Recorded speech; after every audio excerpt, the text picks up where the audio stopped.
Salut les Stratoniens, salut à tous et bienvenue à tous les nouveaux, j'espère que vous allez bien. On est parti aujourd'hui pour une nouvelle vidéo analyse technique. Je vais vous expliquer 2-3 petites choses par rapport à ce qu'on est en train de faire ici, pourquoi on est toujours haussier même si ça descend, et puis on va essayer de voir si on peut pas prendre un dernier petit long avant le potentiel gros short qu'on peut essayer de récupérer aussi.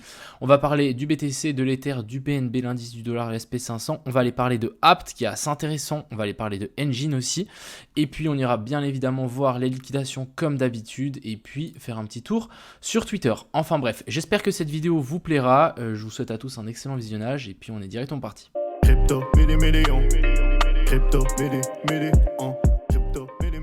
Avant de commencer, je voulais vite vous parler donc de DYDX. Je vous invite à vous inscrire. Il y a un lien dans la description si ça vous intéresse. Mais en gros, vous tradez jusqu'à 100 000 $, sans frais. Donc actuellement, moi, là, je suis à 62 000 de volume de trading sur DYDX. Mais en gros, vous payez rien pour ouvrir et fermer vos positions et du coup je pense que ça vaut la peine. Beaucoup de gens se plaignent qu'il y ait beaucoup de frais sur les exchanges, je comprends. Donc ici vous avez la solution, vraiment il y a la solution. Après c'est vrai qu'il faut télécharger MetaMask, mais à mon avis plus le temps va passer, plus ça va être obligatoire d'avoir MetaMask, surtout si vous voulez éviter de vous faire entre guillemets faire des KYC un petit peu partout. En gros partons sur ici mon Twitter. Donc déjà je voulais vous partager ça, on est venu taper la zone des 50% de la grosse zone de fair value gap ici en daily. On n'est pas venu pile poil la taper à 50%, mais regardez, on est vraiment très très proche, donc je pense qu'on peut encore avoir une petite mèche par-dessus pour en fait valider cette zone de fair value gap. Ensuite, je vous ai partagé un petit tweet par rapport à l'indice du dollar. Pour moi, ici, si on regarde la chart, moi je vois seulement en fait une continuation, une potentielle A, B, C, et ensuite on repart. Pour le moment, ici, il n'y a pas de top, et les A, B, C, on en a fait vraiment souvent en fait sur cette chart, et du coup, ça ne m'étonnerait pas qu'en fait on continue à monter vers le nord. Du côté de Kingfisher, on a des liquidations des énormes, des plus grosses liquidations qui viennent d'apparaître vers la zone des 28 000. Vous voyez que ici, les liquidations qui sont au sud ont vraiment beaucoup diminué par rapport à la grosse liquidation qu'on a eue. Donc à mon avis, il y a des gens qui ont ouvert des gros shorts sur ces zones-là avec un stop loss vers la zone des 28 000. On ira voir que c'est une zone clé quand même, la zone des 28 000. Donc est-ce qu'on ira ? On verra, mais voilà, pour le moment ça continue à s'accumuler, et puis si vraiment on dézoome un petit peu, on voit bien qu'on a une grosse masse de liquidation short ici au sud comparé au nord, et au nord c'est seulement à mon avis des grosses whales à chaque fois avec une seule position. Du côté du BTC, donc on est, je vais vous repasser sur la charte que vous connaissez de base, voilà, je vais vous passer sur ça. Même, on va passer sur celle-ci. Voilà, on est venu en fait retester en fait ce haut de ce range. Donc en fait la ligne verte ici c'est le range et on est venu retester dessus. Donc ce qui est plutôt bien, c'est que pour le moment c'est bien maintenu. Vous voyez ici c'est bien maintenu. Et du coup je me dis ok, on peut largement en fait avoir un pump et on fait FOMO un petit peu tout le monde. On fait un nouveau sommet.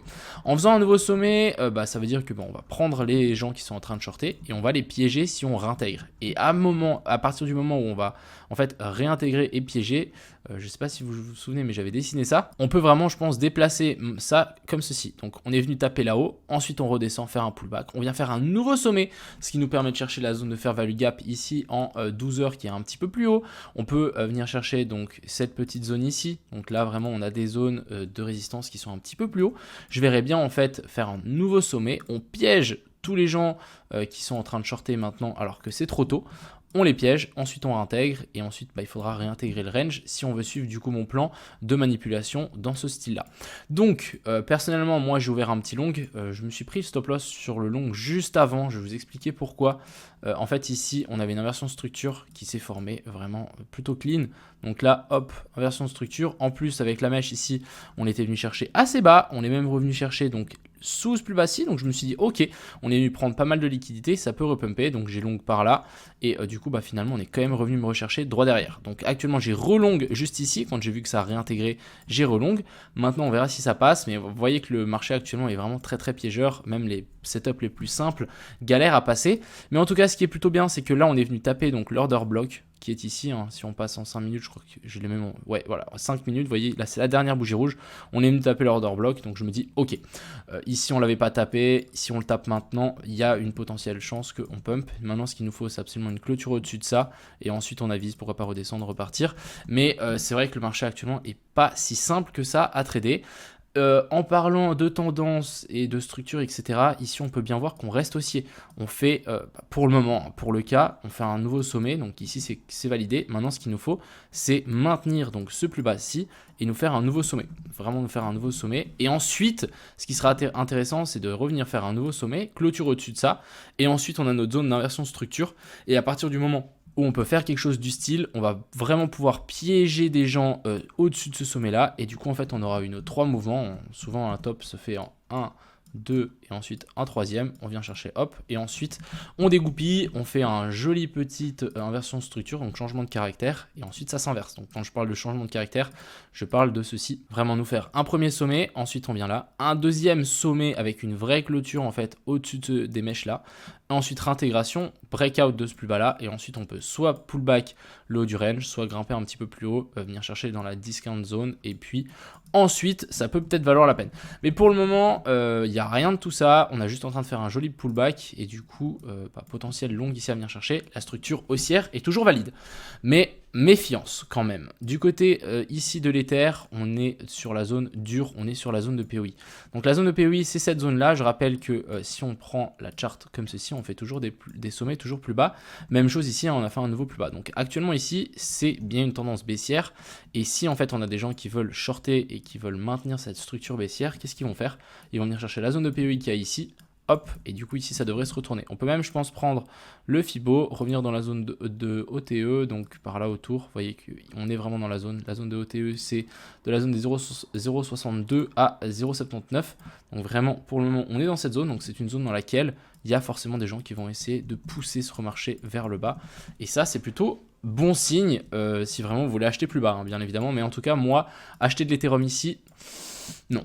Si on fait ça, oui, mais pas maintenant. Pas maintenant, c'est encore trop... Ouais, on est vraiment sur une zone vraiment de short, quoi. Donc vraiment, rentrer ici, bof. Du côté du BNB, même chose. On est revenu chercher donc toute la zone de fair value gap qu'il y a ici. Donc jusque là, vous voyez que ça a bien été maintenu. Grosse zone de fair value gap, grosse zone sur laquelle on peut se faire repousser. Je rappelle qu'on a des liquidités toujours qui sont placées là-haut. Ça ferait sens de revenir chercher un petit peu plus haut. Et ensuite, on inverse. Encore une fois, on prend les liquidités, hop, et ensuite on inverse et on fait un changement de caractère, boum, et là c'est parti, mon kiki, et là c'est vraiment la chute libre. Mais pour le moment c'est pas du tout le cas, on est juste sous des belles zones de support, résistance, et puis pour le reste il faudra simplement attendre que le BTC fasse le move à mon avis. Du côté de l'indice du dollar, donc je vous ai déjà parlé de cette potentielle chart, ici potentiel top, on va dire en plus petite time frame, donc vraiment on est passé en dessous, donc ça c'est plutôt cool. Par contre ça aurait été bien que si on passe en dessous, en fait ici de nous faire un nouveau sommet. Je sais pas, là on aurait eu une vraie inversion de structure, mais comme je vous ai montré tout à l'heure, pour moi là on n'a pas d'inversion de structure, on a une potentielle correction en A, B et puis C.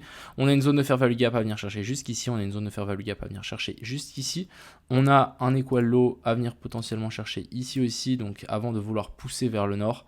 Mais pour l'indice du dollar, moi je ferai encore attention, il y a de très fortes chances que en fait, les taux vont continuer à augmenter, donc je vois pas pourquoi en fait le dollar montrerait pas encore, ça c'est clair. Du côté de Apt, j'ai fait plusieurs analyses ce matin, donc première analyse ici qui était plutôt haussier, je me suis dit ok, bon, il y a des chances que le Apt continue à monter, donc comment j'ai décidé ça? Je me suis dit, ok, là on n'a pas d'inversion structure, donc ça reste haussier. On n'a pas fait un nouveau sommet par rapport à ça. Donc là, ça reste haussier. Ce qu'il ne faut pas faire de clôture, c'est clôture en fait ici en dessous. On n'a pas fait de clôture, donc ça reste haussier pour le moment pour ce petit Apt, et ça c'est plutôt une bonne chose. En plus, moi j'ai tiré une ligne par rapport à ça, je me suis dit que tout ça, ça pouvait être une jolie petite manipulation. On repasse par-dessus, on vient faire pullback là-dessus, et ensuite ça repart. Donc je me suis dit, ok, là c'est plutôt pas mal, on peut avoir quelque chose de plutôt propre. Et en fait, je me suis rendu compte droit derrière, j'ai commencé un peu plus à analyser, et je me suis dit, mais en fait, on peut aussi avoir ça. Donc au moins là, vous avez un peu la différence entre deux scénarios possibles. On peut avoir largement ceci. Donc en gros, en plus petite time frame, on dit que ici, on est dans une structure baissière. Hein. En plus petite time frame, ici c'est baissier et ça devrait continuer à descendre.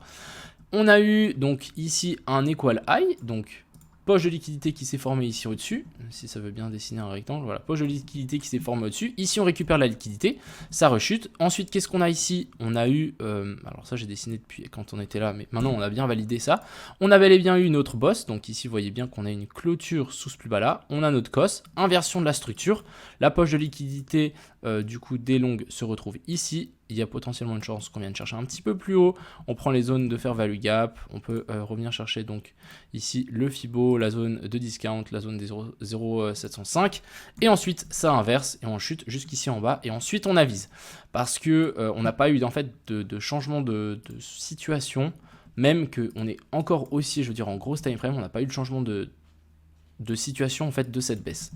Et du coup je me suis dit ok, il y a peut-être un short à prendre pour le apt, ça nous fait genre un ratio de 4, pourquoi pas. Donc voilà, je voulais vous partager ces deux petits scénarios, je trouvais ça assez intéressant d'avoir deux points de vue. En grosse time frame, le apt est toujours bullish, mais voilà, en petite time frame, on peut peut-être revenir chercher un petit peu plus bas avant de vraiment pousser vers le nord. Enfin bref, voilà, c'est ce que j'avais à dire dans cette vidéo, c'était rapide, clair, efficace, c'est tout ce qu'on veut. Du côté du BTC, on va patienter. Personnellement, moi j'attends en tout cas un nouveau sommet, hein. Vous voyez ici on est en poche de liquidité. Vraiment pour moi là il y a de la liquidité à venir potentiellement chercher avant de vouloir se retourner. Mais on va vraiment se méfier, la zone des 21 000, 21 500, etc. C'est la zone clé. Si vraiment on arrive à casser ça, on ira chercher beaucoup plus haut. Mais là c'est vraiment la zone clé. Et si on arrive à nous faire encore une fois donc tous les retails qui vont être piégés, donc après un joli petit W, hop, on casse, tous les retails sont en train de long ici la cassure, ouais on a cassé, on est sur la neckline du W, on remonte un petit peu, tous les retails sont aux anges, ils continuent à rentrer et ensuite vlam. Ça peut vraiment faire des bons dégâts, et puis je pense que c'est ce que les market makers veulent, et sachant que la liquidité commence à s'accumuler en dessous, ça me semble plutôt propre. Enfin bref, j'espère que cette vidéo vous a plu, je vous souhaite à tous une agréable soirée, profitez bien, et à plus.